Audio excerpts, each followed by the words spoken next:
So ladies and gentlemen, we're all ready for our big session. It's our inaugural session keynote, and the agenda very clearly is for a fashion-forward India. And what we want to do is, talk about nurturing the ecosystem from fashion creation to retailing for powering the next wave of fashion consumption. Now, the fashion market in India is still leaps and bounds behind even some smaller markets globally. And all that can change very quickly because we do have, rising affluence, and we've got a huge number of increasing fashion-conscious youth. So the market and the consumers are all ready. There's only a need for an ecosystem to come about and for everything within that space to grow fast and in a more consolidated, coordinated manner. So today we have our stakeholders from the fashion community who are going to come and inspire us with some new ideas and thoughts and help us steer India's fashion creation and retailing ecosystem. So of course we've got Mr. Sareem, who's an international specialist and consultant. I'd like to invite on stage our esteemed panel, Mr. Rakesh Bayani, Chairman IFF and Joint MD Future Retail. So Kulin Lalbhai, Executive Director Arvind. Ritu Kumar, Fashion Designer. Shri Prem Kumar Gera, Director General NIFT. And our session anchor, Mr. Arvind Singhal, Chairman of Technopak. Ladies and gentlemen, it's our inaugural session. It's going to steer the next 2 days of conversation. I hand over to our moderator, Mr. Singhal. I hand over to you. Good morning, ladies and gentlemen. Indeed, a privilege and an honor to be anchoring such an eminent panel. And also a very, very important theme. I've been personally involved with the textile industry since 1985. And I personally believe that if there is one favorite industry for God, it is certainly textile industry as far as India goes. We try to mess it up, and yet it gives us more opportunities there. And in 2014, therefore, when we are looking at, it is my personal belief, of course my panel will comment on their own whether this belief is well founded or not. But there are many, many factors which are playing in favor of the Indian textile and fashion industry. When we look into export markets, even though the consumption in export markets, the major markets in the West, is subdued, nevertheless, when we are looking into the major suppliers to those markets, whatever the subdued markets might be, China, Bangladesh, Pakistan, Sri Lanka, either they have plateaued or they are likely to plateau. China most notably because of rising costs, strengthening of currency, increase of domestic consumption, and reduction or stagnation in entry of a young workforce per se because of the single child policy. All of these factors put together make India probably the only country in the world of a scale and size which has got a completely vertical value chain, fiber, right up to the garment production. Of course, there are weaknesses. We will talk about that in the session. When you look into the domestic market, once again, while the last 2 years have been rather stressed because of economic growth being under stress, there is no reason to believe why India cannot go back to a relatively high growth in the years to come. And again, with a relatively young population, fashion conscious, getting more aware, the background is that India is in a very, very good position to take advantage. Having said so, this panel is talking about what does it take to take India to the next level. So in this ecosystem, very obviously, we need to have a very, very strong production base, fiber, fabric and garments. We need a very efficient distribution base, especially for the domestic market. We need very, very strong design talent so that they can work closely, whether it is international markets or domestic market in terms of what the consumers need. It certainly needs a very, very good skilled manpower on the production side, on the fashion side, on the garment side and on the retail side. And all of that, like Dr. Sareem Ram talked about, technology is actually the key enabler and the key differentiator. So the way we will look into the panel today is first start by looking at what is India's strength and limitation as of now as far as the manufacturing side of the value chain is concerned. And I'll request Kulin to just share some thoughts about what he thinks is the strength and limitations today and where India might be 3 to 5 years from now. Kulin.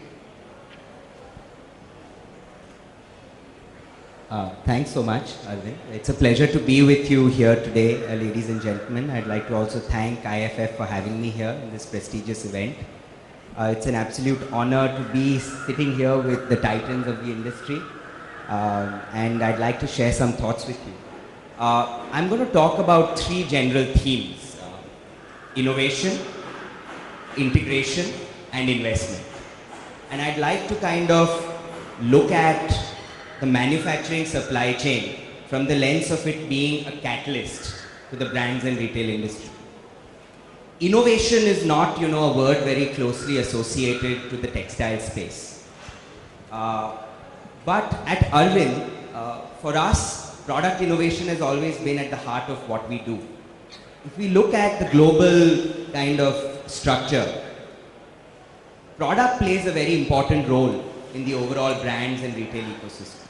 Take a brand like Uniqlo. It's a Japanese brand that has kind of changed the way retail looks at product. This is a brand which goes into the very heart of the textile value chain and creates products that customers did not imagine. These are new products which are just ideated from thin air. And they have come and shook up the entire space. At Arvind, we focus a lot on product, but unfortunately, very little of the product that we design and innovate actually reaches the Indian market. The demand is a lot more in the export side. And I guess one of the reasons why the demand in India for product is not where it should be is because cost of retailing in India is high. With our rentals and the other costs associated with retail, the cost of experimentation in India is quite high. The cost of educating the customer on product is quite high. So I feel one of the areas, which is a weakness which we would hope to correct is how we can make this product innovation engine come alive. And it will require all of us to work towards this, the manufacturers and the retailers, to work closely to bring concepts to stores, to invest in product, to invest in, the customer engagement and education. There are a handful of brands which are already doing this, which are already reaping success, but those stories are few and far between, and I think we need to kind of move towards bringing product innovation into the heart of what we do. The second theme I'd like to talk about is integration. Very often, when one looks at manufacturing in the textile value chain, we look at it with a very close focus on cost and availability. But unfortunately, that's a very small part of the story. At Arvind, we have various export relationships where we work with brands in a very different way.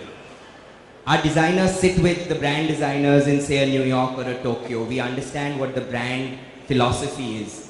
Our new product development engine tries and creates products to enable brand visions. Our supply chains work towards the long-term forecasts of brands so that we ensure that the product is available just when you need it. And all of us know that retail is about giving the customer what he wants, when he wants, and where he needs it. So if you just focus on cost and availability, you're losing, a lot of efficiency. In India, we often, and Mr. Biani would I think, second this. We have supply chains which are so inefficient. On-time performance is terrible. We don't get stock when we need it. We have inventory piling up on the other hand. And the cost of that inefficiency is so much larger than the cost of product.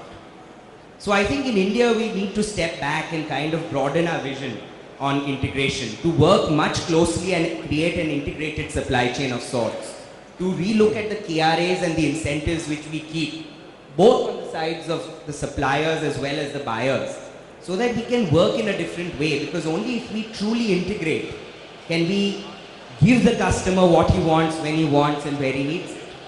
So that's the second theme. The last and final theme, Arvind, that I'd like to kind of mention is investment. You know, India has a very rich legacy when it comes to textiles. It's a 100-year plus old industry. And for all its maturity and, developed ecosystem, unfortunately, it's still a very small kind of minnow when it comes to the global supply chain. And the reason for that is that a very small part of the Indian manufacturing setup is of a world-class standard, an extremely small amount. And the two main weaknesses are the lack of investment in infrastructure and in people. We have substandard investments per year, in the textile asset creation, and we have companies which are very closely held with very little professional management, so there is no scalability. Take for example our garment sector. Our garment sector in India is completely subscale. Even countries like Bangladesh and Sri Lanka have much larger scale garmenting with massive factories. India barely has factories with more than 1,000 machines. And whilst we keep kind of arguing about the lack of availability and infrastructure, I think the biggest issue in our supply chain on the investment side is a lack of imagination. It's a lack of ambition. I think India needs to think beyond, the four walls of the factory. And we need to think about investing in the entire ecosystem. We have to set up labor skilling of a very different scale so that we can bring our agrarian labor into development and manufacturing.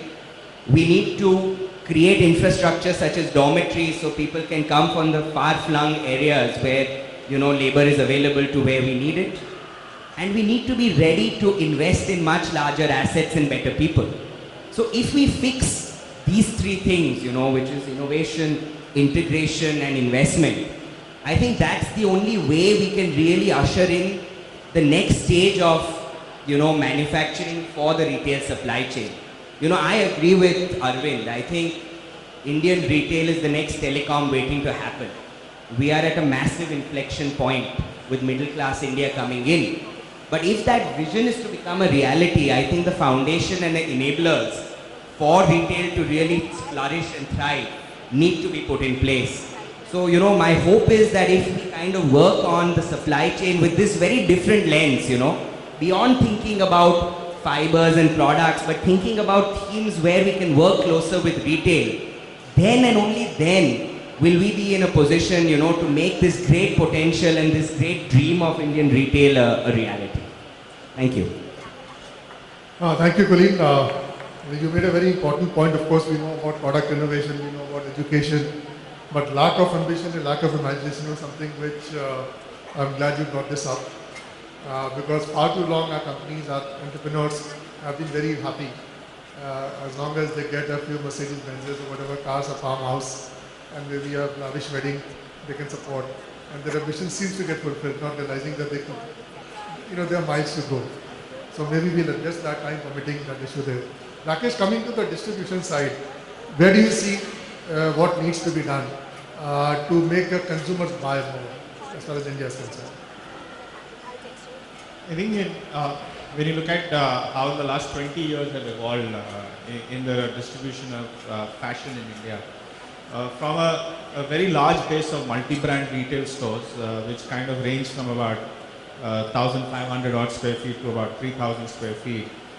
In the last 10 years or so, we saw a lot of organized departmental stores open up. Maybe about 180 of them now exist in India across the nation. And then, there are parts of India where, specifically the southern part of India, where we've seen the emergence of really very large departmental stores. A lot of them were traditional, but when today you see them that each one of them is opening many more doors in a specific region. So be it in Kerala as an expansion or Tamil Nadu as an expansion, and that's good signs that that so-called traditional retailer in large format is also expanding. But the real story that has happened over the last 10 years or so is the emergence of the single brand retail stores or an exclusive brand outlet. And I'm not too sure how many of them exist now, but thousands and thousands of them have opened up over the last few years. I think the way forward, and if you look at the numbers which online fashion has been showing over the last 2 years or so, and specifically in the year 2013, and then you look at the trend in terms of the kind of locations that these products are getting shipped, I think it's time that there are more departmental stores open up. And maybe not necessarily very large in size, but clearly lifestyle or the premium end of the market. There are many more cities in India which have emerged which deserve a store of that standard to come up. I'm not too sure how many of the national players will end up going, but in pockets one very clearly sees a lot of regional players going and opening more doors, and many of them will be ultimately 10 stores or 20 stores kind of formats. So that's the way the market will keep expanding on that side. Finally, I think the big business, there are two emerging businesses. One is the value fashion business, similar to let's say a Primark kind of a model, and concepts like Max or an FBB which are currently playing. And then of course there are others, all those the mega, Vishal kind of stores which have emerged, and they will keep expanding. Most of them will be largely private label driven businesses. I think the potential is to open in maybe 10 years from now, each one of them could be as big as about 700 to 1,000 odd stores. That's the potential, with sizes ranging from about 10,000 square feet going up to about 18,000 odd square feet. And that's going to be a very, very large emerging market. And finally, another emerging market in the distribution space is the outlet business.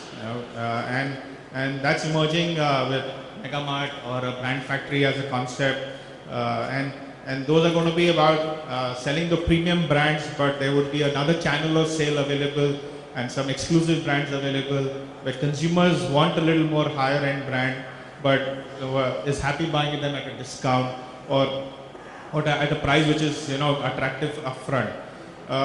The three together, and finally, I don't know which way online will ultimately go, but I believe that online will play a much larger role in the years ahead.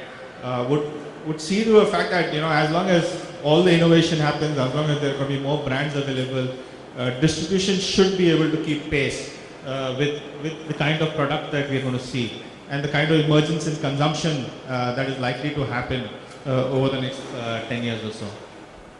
But Rakesh, all the 3 points you made are very valid points. Online is relatively new, but looking into value players like Primark or looking into outlet villages. I mean, 5 years ago, I'm sure in some forum you would have spoken the same thing. There's an opportunity. 10 years ago, we might have also spoken the same. What is keeping Indian entrepreneurs to actually start to look at distribution and retailing of fashion products in a manner which is not just adding more stores, but more innovation in the kind of format itself? And you've been in the business for so many years, nobody better than you telling as to what is holding on. Why not outlet villages all across the country? I think it's about first thing about thinking through as to how do I reach out to these places, the supply chain part of it. And for us, the way we have ended up approaching is that we had a very fragmented supply chain till about 2 years ago, which made it very difficult for all the kinds of things that product never reached there on time. And today we have consolidated the supply chain, close to 300 odd stores being supplied out of one single warehouse, and we find that it's a lot more easier for us to service our stores today. It may not be on-time performance with the kind of the leeway that India has to calibrate. We are able to achieve a lot more. Close to 85% is an on-time supply right now, and we are actually landed up going into a lot of tier 3 towns.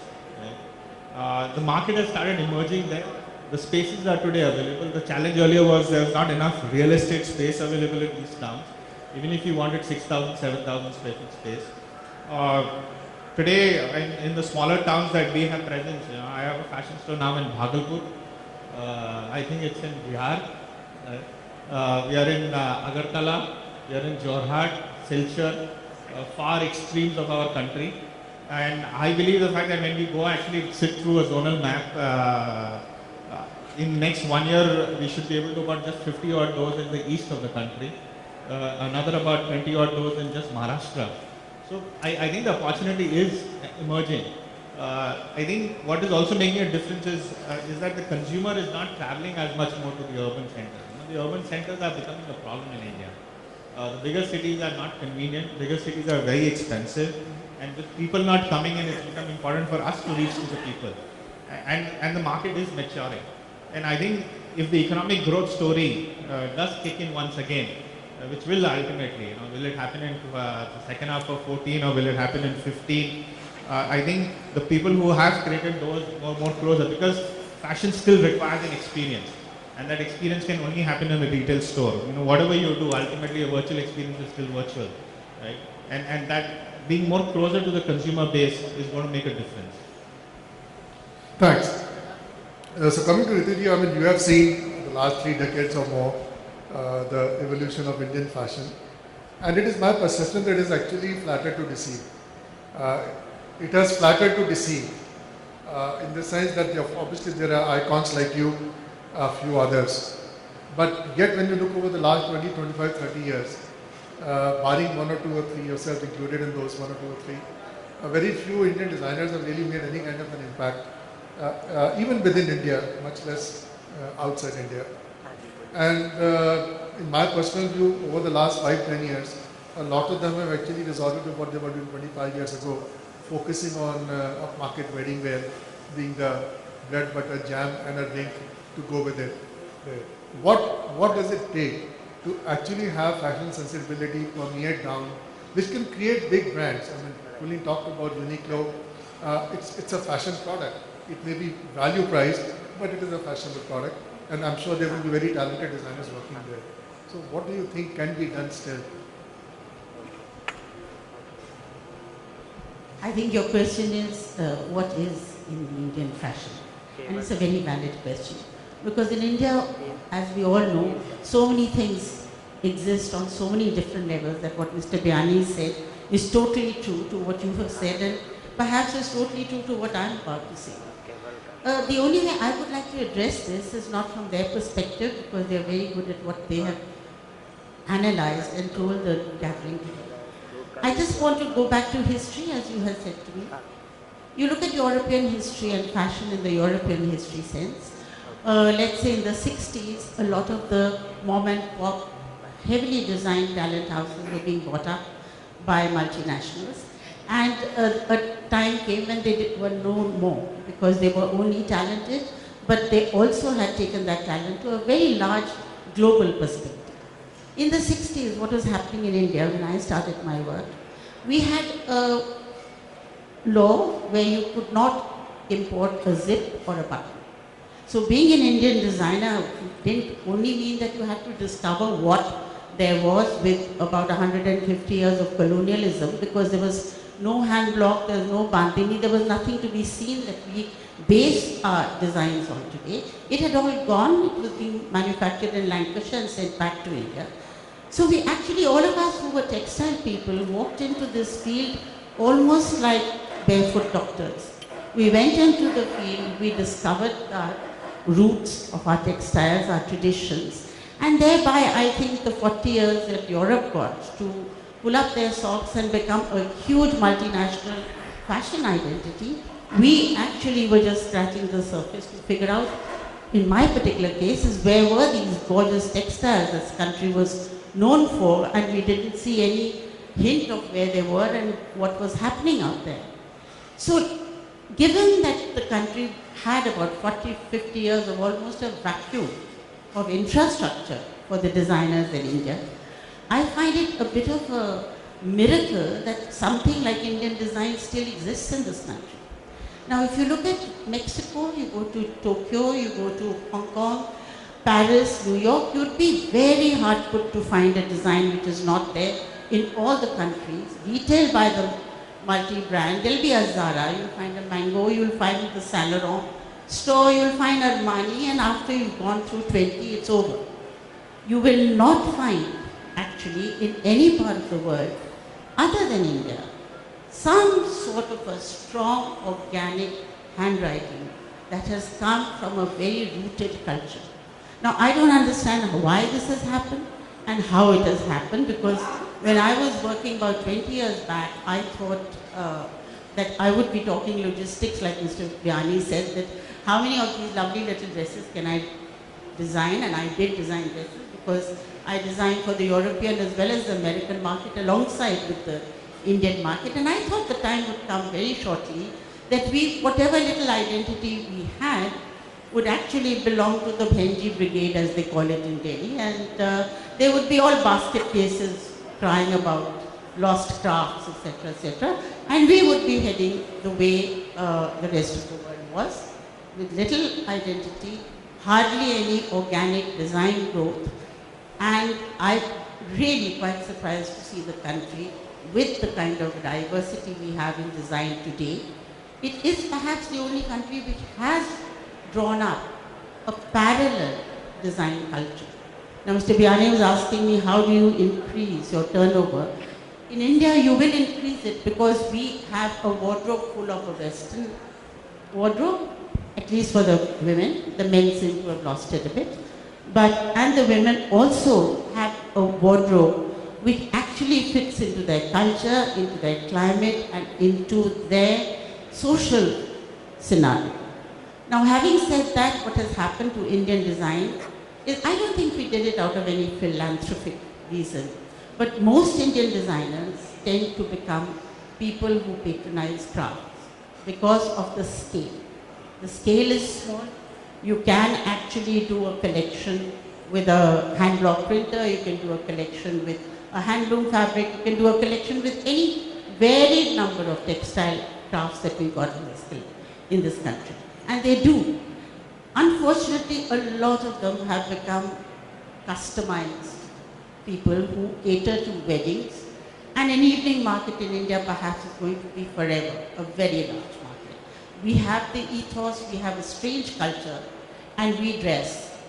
The trouble with the fashion world, the rest of the world, is that they have stopped dressing.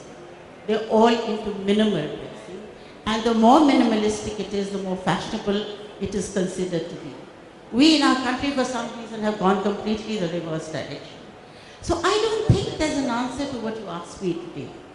There is going to be a strong Indian identity. How it will face it, whether it will get to 100 store identity, I don't know. But I think it is there at the top end of the Indian market also. Along with your Zaras, along with the big bazaars, you will also have a layer in this country.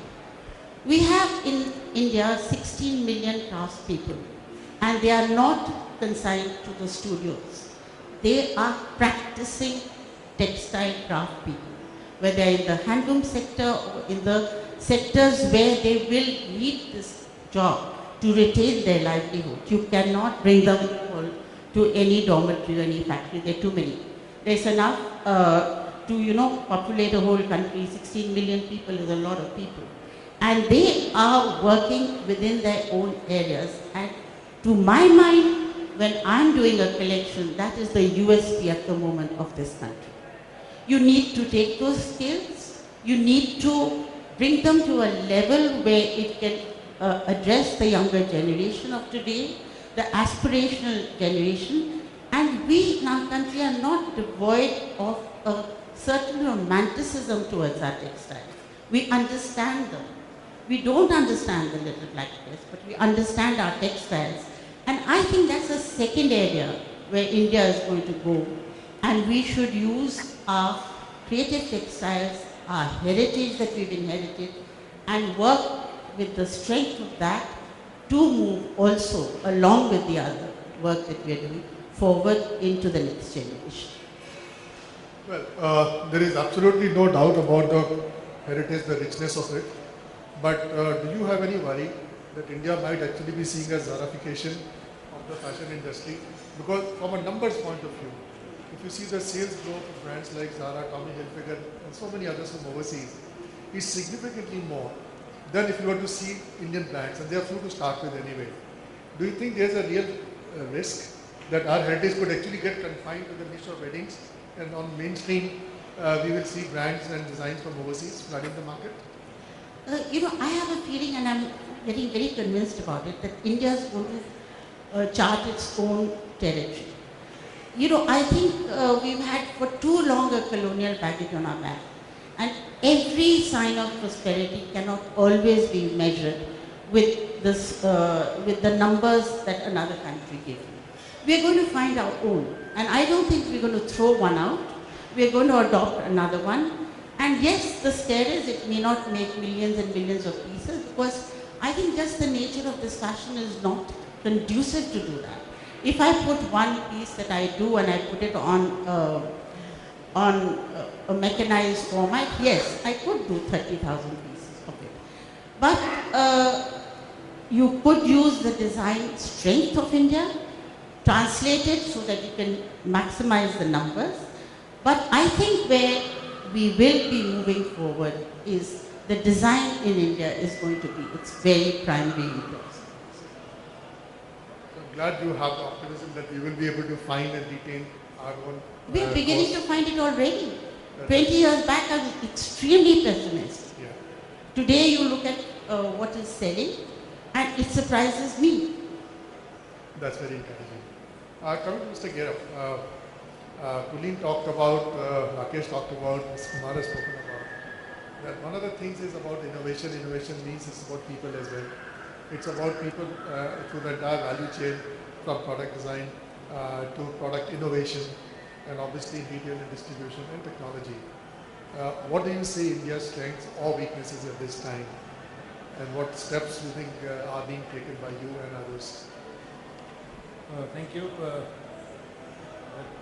I hope it's audible. Yes. Before I begin, I would just like to thank the organizer and Images Group, with which we had a very long association at NIFT, National Fashion Technology. It goes back to more than 20 years. And this is the 14th version of IFF, where we have been also being attached to them for the beginning. And I would like to congratulate the scale. I was amazed to see when I came here, and thanks to all of you to participate and having the confidence in this forum, which is not an exhibition but a meeting of minds to discuss ideas. Because this is an age of innovation. Without innovation, no one survives.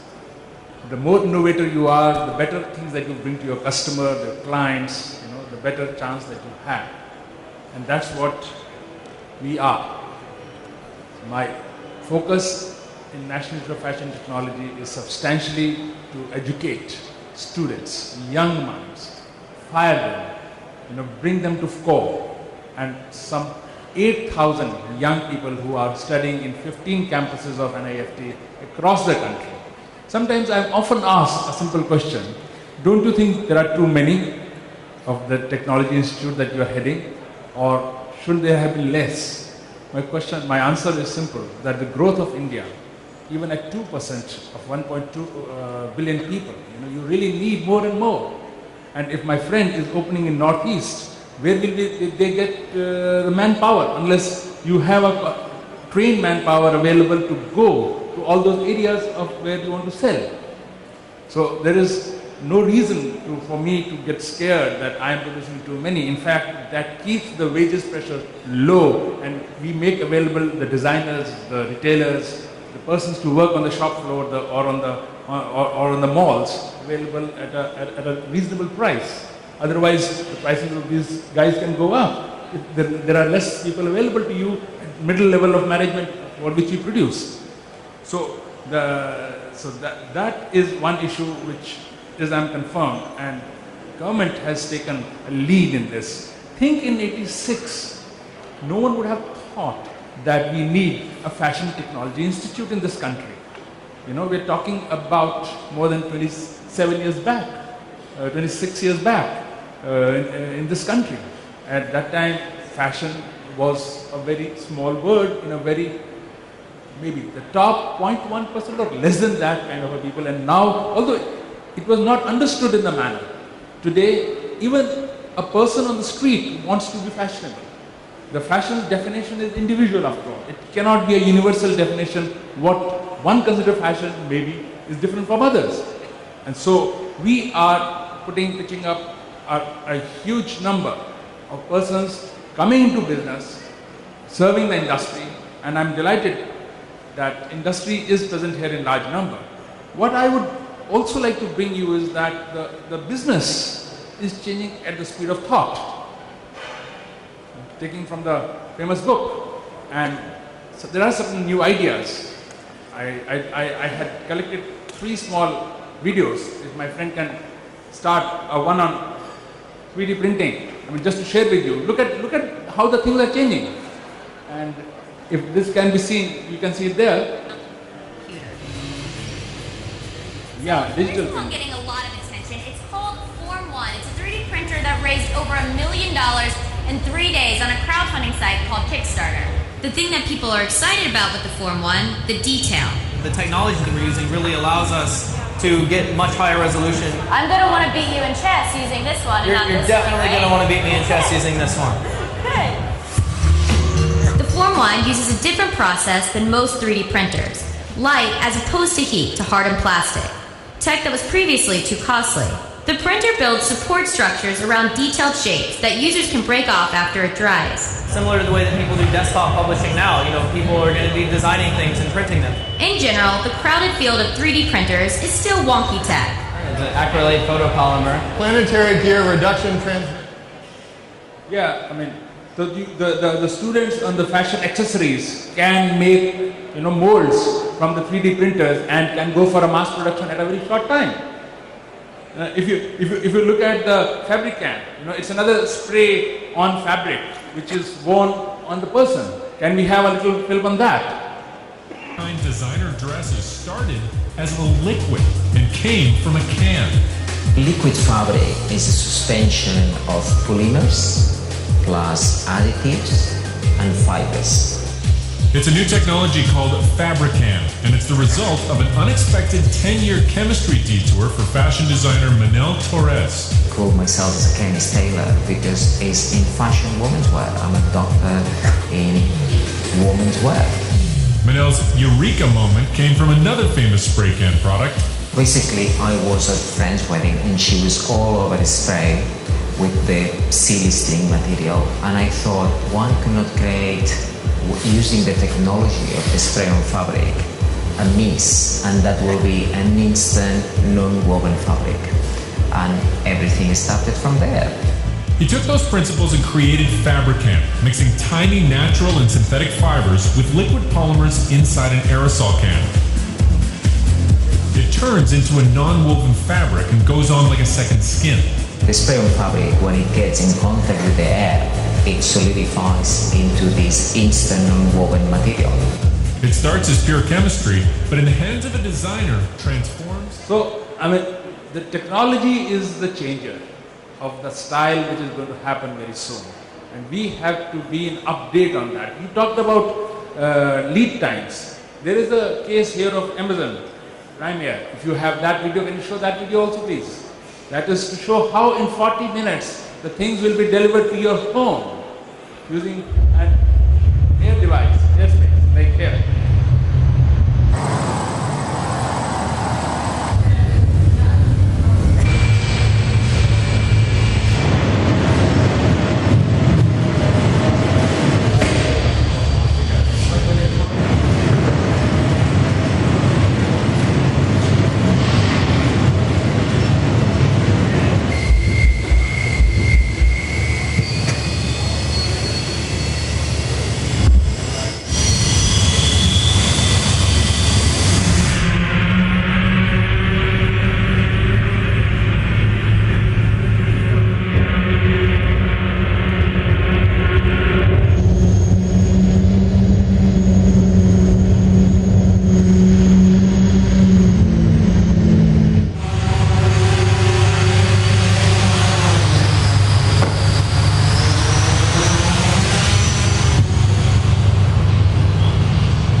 There are different solutions coming to the market, that how shorter delivery times are possible.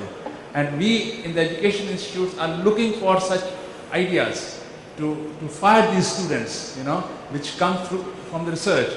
And I have been wondering now, because in my meeting with my alumni I was told about 35% start their own businesses in 5 years of their getting out of our institute. I have been wondering whether I can reduce it. Can they be doing it in just 2 years or 1 year? There are examples where students do in the final year. Like last time, a Shunya group was formed by students and they funded their own graduation show. So things are changing at such a pace that we don't even know what's going to happen, and we have to be ready for something better and better and better. So I'm going to think about an incubation center at my campuses for young, entrepreneurs who will create jobs. Then a word comes into my mind is about skilling, because we have a huge population and there is going to be increasingly demand for the skilled persons in the Ministry of Textile and even the Prime Minister's office. There is a Prime Minister's Council on Skilling which is working on that, and we have a huge target to meet the demand for the market for skilled persons. And we have also pitched in projects where our campuses are trying to work, take people, unskilled people, skill them to various kind of trades or on the retail shops or wherever. And then we have also a social responsibility which we fulfill, where our students go to work with the craft people. They stay in the villages because ultimate design comes from the basic people who have been creating things for the years, but they have been doing the same things over and over again. The new ideas which these young people bring to them makes it different. And a lot of products come out of those innovations which our students produce in the market. And then, there is no end to it. What I have been wondering is, can industry, this is what I'm looking at. The connect between industry and our institute needs to be strengthened further, where industry could sponsor students. Can that happen? Where industry predetermined says, these students we would sponsor. Because a lot of Indians are not that rich. Low middle class forms the bulk. And that's kind of what people come to my institute. Because we are one of the cheapest providing education. We are not taking any government support. We are entirely on our own. Thank you so much. Thank you, Mr. Gera. But my question to you is that, yes, Government of India has been very proactive in establishing capabilities for skilling, fashion design, garment manufacturing, marketing. Having said so, is there something more which needs to be done there, simply because while many of our graduates from various states have actually started to be an entrepreneur, very few of them again have actually reached a certain scale size. So is there some analysis you have done that of these 35% people who do that, what limits their growth? It's not the market opportunity for sure. Yeah, it's not the market opportunity for sure. The vision that they need to develop, because of the scale they work on, not on the scale that they should be. It is like a mentors they need at that level. And the world is a big market now. It's not that you are, it's a global market. It's a global village now looking for everyone there. Why are they feeling hindered? Where are some of the infrastructure shortcomings have already been described by previous speakers. I don't have to repeat them again. They are there, we know. And the kind of a finance that they require, the kind of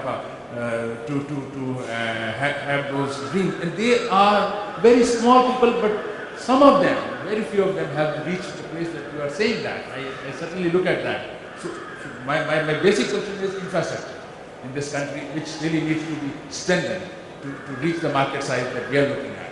Unless we have that kind of infrastructure, it may be some time more to come when we have a global player from India reaching that. So talking about skilling, one more point I want to bring up with you. When you look into the textile side, we require engineers, we require innovators there. While there is a huge amount of expansion of capacity as far as the apparel side of the training and skilling is concerned, what is being done in the textile side of that? A textile industry is bulk and decentralized sector, as you know. And the simple problem is labor. Labor laws is preventing the integration of the textile industry from fiber to fabric. Unless we have been talking about that, but it is not affecting in every state of our country. Certain states are doing proactively very well. The same labor laws almost, there are minor variation of the local variety, but the same labor laws are across the country.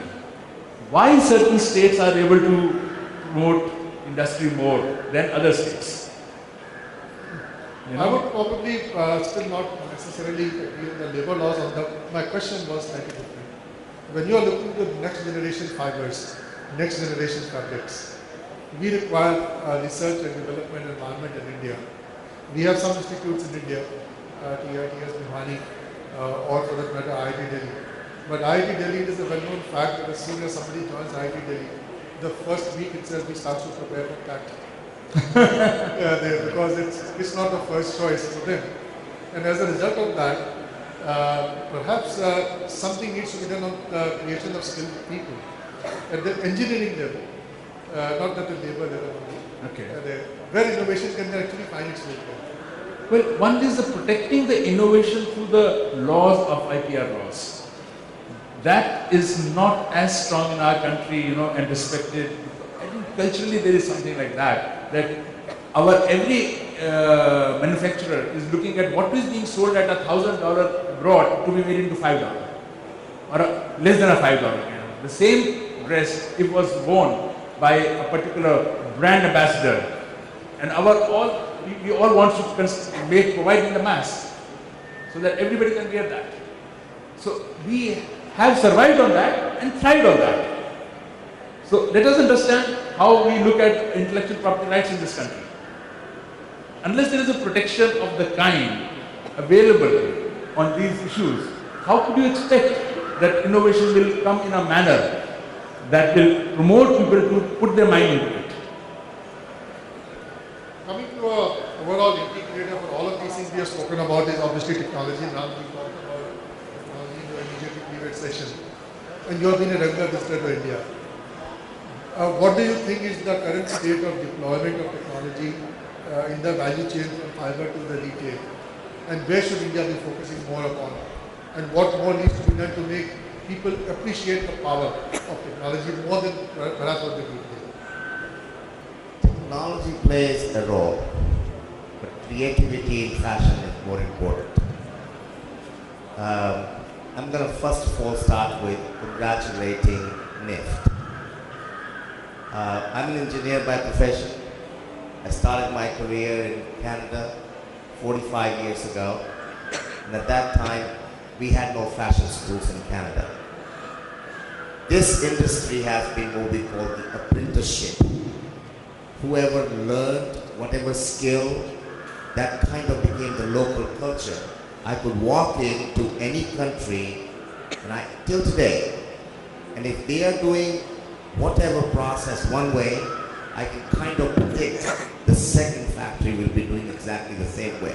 So technology will do certain things. The adaptation of that is really the culture that needs to be brought in to the industry. Sri Lankans, for example, has done an amazing job with adaptation of technology because, again, we go back to the kind of people we are in the fashion industry. I'm going to take two examples. 10 years ago, the pant or the shirt that we were selling, let's say it was selling for $10 and we were making 20% gross profit. 5 years ago, we were selling for $8. All the resource costs and everything went up, but our profitability was still 20%. And today we are selling for $6 and our profitability is still 20%. That's what we call the reactive gene in us, all of us. We find the solution to make our 20% with whatever means that we need to, whereas a country like Sri Lankans, they are what we call proactivity. They see the trend and they start putting more because they don't have more people. Go around in Asia, you'll find all the middle management in Sri Lankans.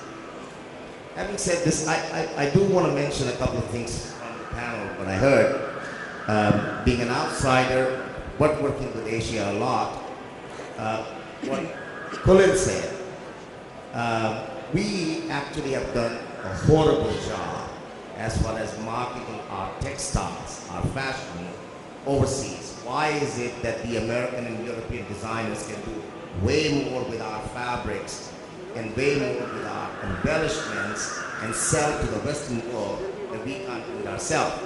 And thanks to institutes like NIFT and the other fashion schools who have created now a pool of people who are putting the design suggestions back to the American and European designers with the fabrics. You know what? It's very interesting. Sometimes you hear from a perspective of a person who's total visitor first time in India. Last month I had a president of a company who makes about 5 million dresses per month. They had never seen certain fabrics. And she said, it's amazing. I live in New York, I've been in business for 75 years. We don't get to see Indian fabrics that I'm seeing here everywhere. That is lack of our marketing our products. The garment design starts from textiles. Textile industry is doing very well, thank you, in India, but it's doing a horrible job in marketing. Second thing on the stores and the fit. About 15 years ago, I did a consulting project for the military here in India. Will you be surprised if I told you there are 167 sizes in men's clothing in this country? There are Gurkha regiment from 4 feet 6 inches tall to Jat regiment 6 feet 4 inches tall, and they're all Indians within this country. So the challenge here to fit masses is really massive. One has to understand. In Bangalore, I was last week running a seminar, and since that was on denim, I decided to go check out all denim brands in the retail stores. To my surprise, there was not one company where I could go find a men's denim where the inseam was other than 34. Every denim company had 34 inseam. Now, it's very simple to say, just go and cut it 46 inches, but do you know where your knee is going to be if you're a fashion fit conscious? I come from California. The premium denim, 30 brands. Each brand has got 3 different fits. When they ask for $400 and they are growing because people are paying, that's only because of fit. Technology plays a major role in developing the right fit, consistent quality. If you don't have it, you know what? You're an artist. You're not a business person with an industry understanding. So that's the role of technology. So, Kira, is the government of India not now finally looking into conducting a national anthropometric study? I read about that. Yes. The ministry, our NIFT, many of the faculty have done this study for the various groups or for various products. Some people have done on shoes, some people have done on inners, some people have done on children. So a holistic study, Ministry of Textile is considering very seriously Size India study, which is a very huge study to cover the entire country. And we are taking advantage of the NIFT's presence in the 15 campuses which are located all over and where we can use it. But it's at a proposal stage and it will need huge funding, and hopefully Government of India agrees to fund us. And we are doing it in partnership with CNI, and hopefully it will start now soon. Because we have faculty people who have done their research, very small, But I'm sure it will come out. It will take time. Let's see if it comes through. So now, the audience, you have been very, very patient, and we have monopolized this conversation for the last 1 hour or so. Are there any questions, comments, observations from anybody in the audience here? Any of our panelists or an observation to make? Yes, please. Is there a mic available there, please? In the front row. Hello? Just hold on.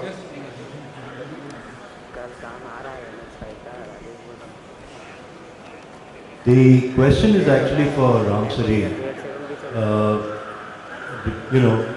Because of your international exposure, 2 simple questions. How close is Indian retail on a very holistic kind of level to Western retail? That's question number 1.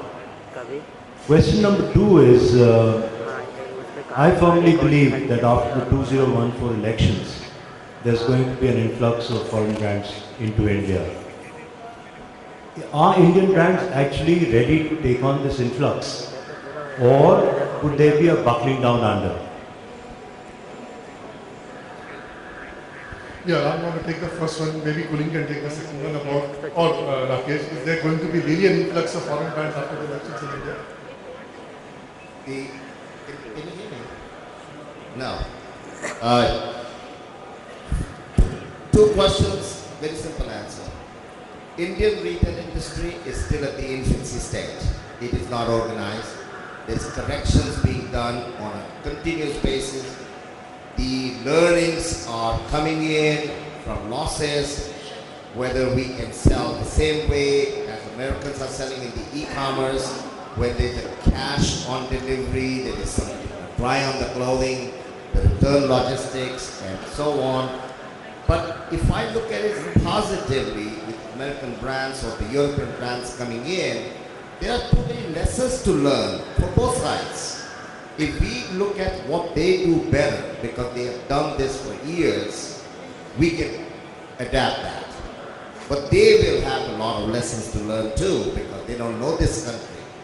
They don't know the idiosyncrasies of this country. So therefore, I don't think I would be too concerned about them coming in and taking our lunch. No. If you really sit down and try to learn from them, trust me, there's a lot of learning required in this country.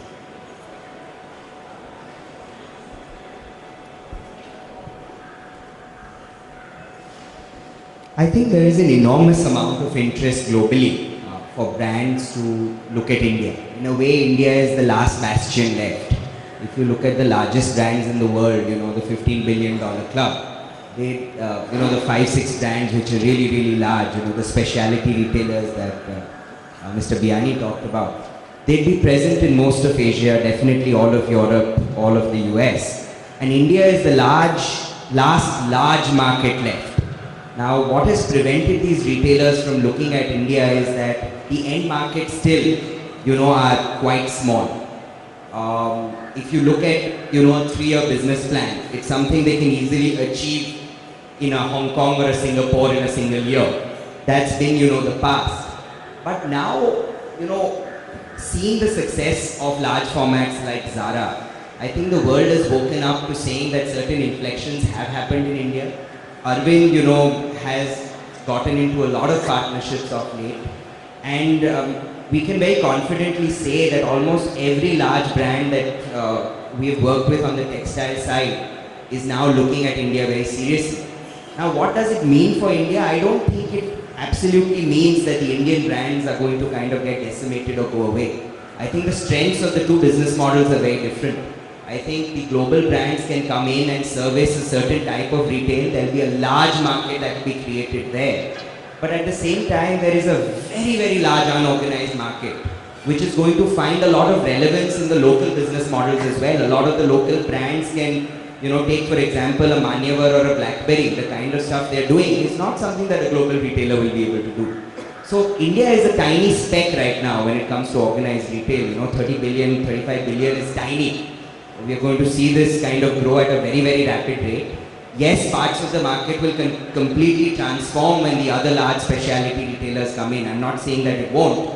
There's enough room for all of us to grow.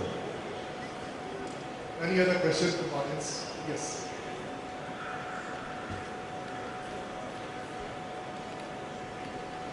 I have a question for Mr. Salim. It was interesting to hear that you feel that even in the US, the brands are not catering to all size sets, because I personally always believe that you could get any type of size in America. What according to you would be some of the brands which are actually very good with their sizing and cater to many different customers? Again, it relates to the body shapes and fits. Everybody has a personal favorite brand. That's based on one thing only. They fit very well in that. So they know they are ABC size, whatever the size the brand is calling, because they get compliments, because they know that every time they wear that garment, they don't have to question whether it's looking good or not. Based on that, they go into the retail store looking for that brand. Now they are looking at what fashion is being offered, what new fashion is being offered. They go to their size, pick up the garment, go to the fitting room, come out, they look amazing. Price tag, oh my God. That's the first reaction, but I look so good, the factor takes, and the plastic comes out. Well, that particular area requires one thing, fit and consistent fit. So every brand, for example, there are Julia Missy brand, two of them in California, in Los Angeles, BCBG and Guess. If you look at their garments, they both cater to the same age group, same economic group, but both of them have a very different fit. So they have their own loyal customers and they have their own loyal customers.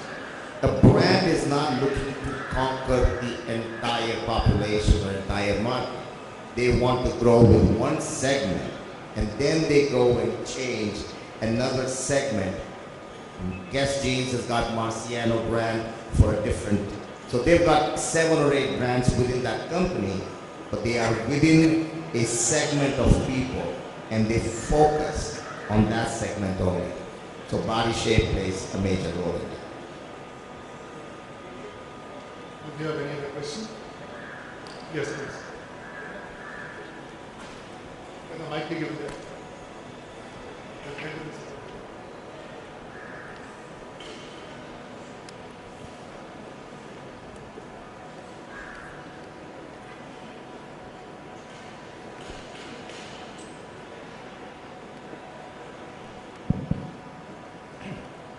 I'm a retailer, and what I notice is that most brands focus their collections based on 2 important events in India. One is Diwali and the other is weddings. This is more towards Mrs. Ritukumar. Most of the clothing is for celebrations actually, and it's not actually a total all the year round type of selling that happens. And that's one of the reasons why we're not getting the quantities right through the year. What is the way out there?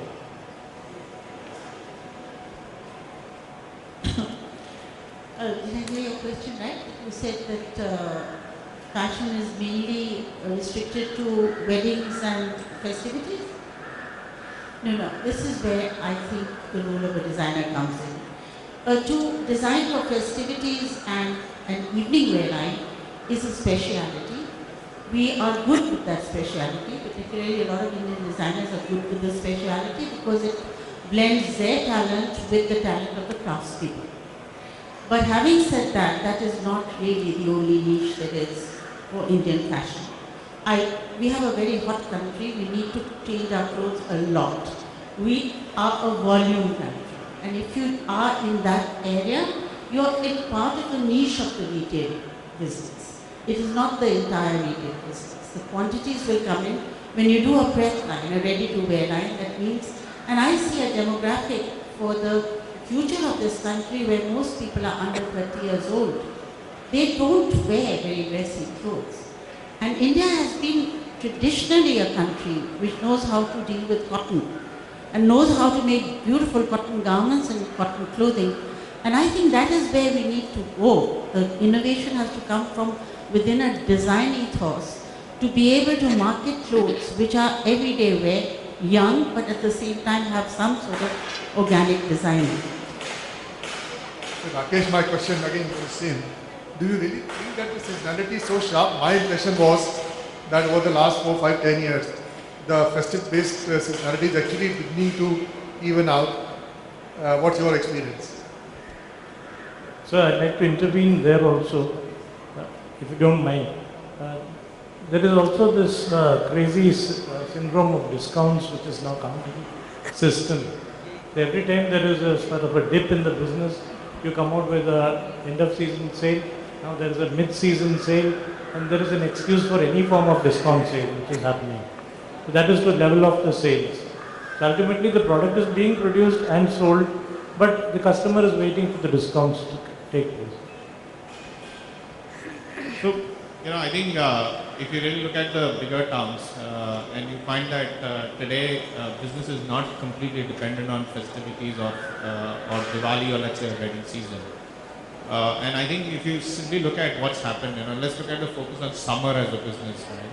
And linen over the last 3 years, it's like kind of become a must-have product, right? Which didn't exist in the past. There was not much idea available as to what do we sell during summer. But today linen, knits, shorts, etc. Holiday as a collection is something which is increasing because the tendency to go on a holiday in April, May is becoming much larger. And people are seen to be buying products which are very specific for that period. Right? Similarly, at least in the bigger towns, and so-called even in a lot of tier 1 towns, there is a short burst of a Christmas collection. Where dresses, etc., are becoming a very, very important product. So this is a process. It's a journey which is happening, and I think in terms of the brands that Philip mentioned, they are really focusing in terms of both Manyavar, etc. And they're not just. Of course, wedding is still a very large spend in India, and it will continue to be.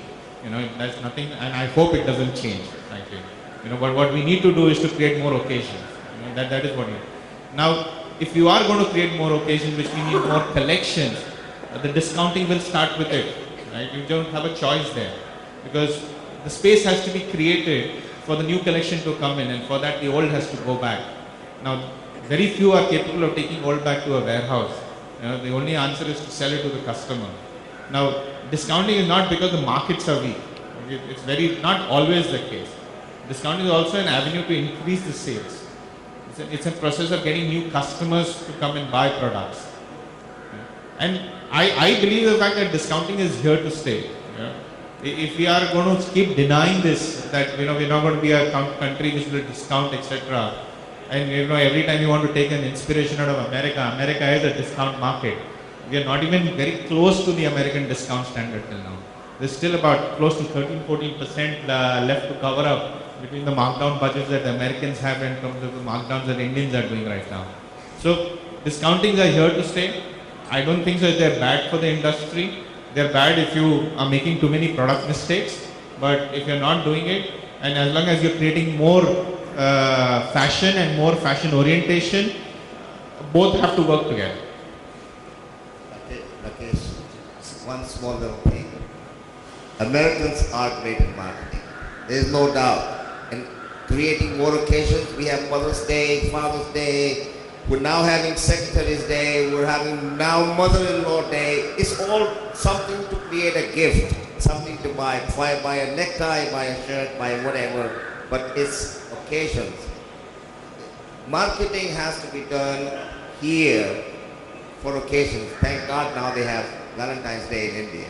I just wanted to add on to Mr. Biyani's thoughts on discounting.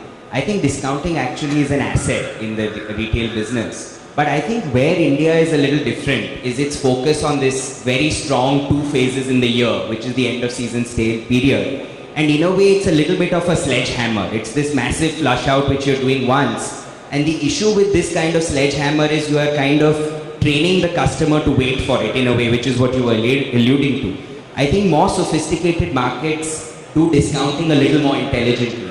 They do it throughout the year. They do it in phases. They look at inventory differently, so there is not one flat sort of structure. It's a very thought through merchandise management system at the back end. And I think this is an evolution. I think India is starting to do this. I think we are also getting more intelligent about our discounting. But I think if discounting is done well, it's actually critical to the health of the business, because that's what's going to give you newness. And that's what's going to allow, the customers who cannot buy the full price to enter and taste the brand, so that in the future they become the full price buyers. So in a healthy way, it is a very big imperative, and as an industry, I think we are evolving. I think we will become the America kind of discounting, which is a little more intelligent. As you come to the close of the session, if there is any one last question from anyone, yes please. Hello. At the back here, sir, someone's been waiting for a while. Last question. Right here. Well, this is more of a supplement. I think, if retail happens around festivals and weddings, I think we should celebrate every day so that we have more sales. My question is to Mr. Biani. In your presentation, though your company is into online and offline business, you expressed an apprehension about the future of online business. Could you please detail the reason for your apprehension? I didn't. I think online is here to stay, right? And I completely agree with what Mr. Ram said here, saying that there's far too much innovation happening, and not all of them seem to be, really looking like as if they'll ever become a real commercial model. It's okay, fine to do innovation, and I think one needs to have practicality. What I can't ever figure out, is that how do you send somebody an entire wardrobe and you make a selection and you come back? How can that ever be a value proposition? So I think there are too many things happening today. There are too many ways that are happening to acquire a consumer. At the end of the day, hopefully maybe in the next couple of years we will be able to achieve what is the most viable commercial model which ultimately makes money. It's not been an easy task across the world to make money on an online platform, purely on an online platform. Even the one which we saw clicked about Amazon Air Prime, etc. It's been a very, very hard struggle over the so many years, and companies getting online is just one facade. The real business of that company is becoming quite a different one, more into services as an orientation. So I think the key proposition lies is about what the world is talking about today is so-called omni-channel as a platform, which is about integrating the brick and mortar retail stores with the online as a model, or simply putting it simple that how do we get more channels of sales so that we can reach out to more customers at multiple touch points, and that's the kind of a direction that will happen. Now, which way will India evolve? Well, there can't be, there's no copy of a global model which works in our country. It has never happened. The way India evolves over the next few years, it has to be seen. But I think experiments will continue to happen. Last question from the rear. My question is more on the online front, only, but strictly, how do you see digital playing a role in creating brands and potentially on the distribution side also? Is it helping create the market as well as distribute the market, especially in a brand sense? Is digital helping create brands better or reach out to customers better? The question is that basically is digital, whether it's communication or selling, is it helping expand the market and in what way? I think I'd love to build on what Mr. Biani was saying. I think the future of the world is what is the term seamless retail. I think any brand that ignores the digital space, has a timer attached to its future, growth potential, it's going to see a demise. And you should look at online in different ways. I think one important part of online is the way online as a channel is going to change the way you engage with your customers. The beauty of online is that it's a 1:1 medium. You can finally communicate to each customer as if he or she is an individual. So it's a very unique relationship between the brand and the customer. And I think this is the one area where India is still nowhere. If you look at the world over, the kind of digital marketing strategies that brands have and the kind of engagement levels they have, social media is not just about how many Facebook likes you do. That's not what online digital engagement is. If you look at the brands in the US and the way they use digital to create customer relationship, it's of a very different level than what we see in India. So that's one massive evolution which the Indian brands have to get to. And secondly, it is this, the e-commerce model. Definitely, I agree with Mr. Biani, it needs to stabilize and become more relevant. But again, I think seamless retail, the brick and click, where the online world and the digital world can come together, I think is personally a very powerful business model for a country like India. China has seen a lot more evolution on its e-com than India has. In a way, e-commerce is kind of a leapfrog technology. So when retail penetration is low, like in a country like India, that's very similar to China. E-commerce plays a very central role in retail evolution. So India will see that. But I don't think it will be a Western pure online model. I think we will see an amorphous brick and click. Amazon started the retail revolution in the US, and today if you look at apparel retailing in the US, The online is dotted with large incumbents such as Gap selling online, Forever 21 selling online, Abercrombie selling online. This is all examples of seamless retail. And I think India will also need to bridge that divide where brands use the marketing aspect and the sales market very intelligently. And I think big brands will have to bring it into the core of their strategy.